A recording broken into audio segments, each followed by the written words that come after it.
है AGT Live 24/7। आप सब देख रहे हैं AGT Live 24/7।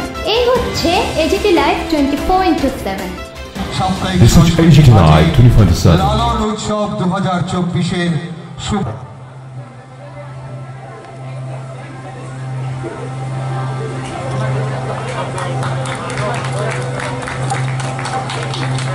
আমাদের একটা স্বপ্ন হয়ে দাঁড়িয়েছে। এই স্বপ্নের সফল রূপ দেখার জন্য একটু একটু করে পর্দা উন্মোচিত হচ্ছে, আলোয় আলোকিত হচ্ছে। আমাদের অনেক দ্বিধা ছিল, সংশয় ছিল। প্রথম সেবকরা যখন এসে প্রপোজাল দিল, আমিও সঙ্গে সঙ্গে অ্যাকসেপ্ট করেছি মানসিকভাবে, কিন্তু সন্দেহ ছিল যে একটা অন্ধকারে ডুবে থাকা এলাকার মধ্যে নতুন করে যে আলোর ঝর্ণা বইয়ে দেওয়া, এখানে এমন একটা জায়গা যেটার মধ্যে সমস্ত ধর্মের মানুষ বাস করে, সংখ্যাগুরু, সংখ্যালঘু, জনজাতি, পশ্চিমারা। তো এছাড়া একটা সময় এই জায়গাটা একটা মানে ভয়ঙ্কর জায়গা ছিল। ভয়ে মানুষ সন্ধ্যাবেলা বাড়ি থেকে বের হতো না, নেশার সাম্রাজ্য ছিল। এখনো যে নেই তা না, কিন্তু অনেক কমে গেছে, কারণ এখানকার বাচ্চাগুলোকে এমন সুন্দরভাবে ট্রেন আপ করেছে।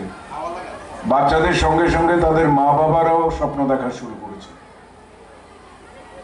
কাজে সবার স্বপ্ন যদি সম্মিলিতভাবে এক জায়গায় মিলে যায়, তাহলেই আগামী ভবিষ্যৎ গড়ে উঠবে। সুস্থ সংস্কৃতি জন্ম দিতে পারে সুস্থ সমাজের, শক্তিশালী সমাজের। তো আমি আজকে যাকে নিয়ে আমাদের এই উৎসব, যে লালন ফকির বা লালন সাই বা মহাত্মা লালন, হিন্দু মায়ের গর্ভে জন্মেও যিনি গুটি বসন্তে শেষ নিঃশ্বাস ত্যাগ করার মতো অবস্থায়, যখন তাকে নদীর জলের কলার ভেলায় ভাসিয়ে দেওয়া হলো, এই ভেলা ঘুরতে ঘুরতে ঘুরতে ঘুরতে একজন মুসলিম রমণীর চোখে পড়ল। তিনি গিয়ে দেখলেন যে মৃদু শ্বাস পড়ছে। সযত্নে তুলে এনে একটু একটু তিল তিল করে তাকে সেবা করে সুস্থ করে তুললেন, এবং সেখানেই জন্ম নিল তার জন্মদাত্রী মাতা আর জীবনদাত্রী মাতা। এই সম্পর্কের মাঝখানে পড়ে প্রবল মানববাদী হয়ে উঠলেন তিনি।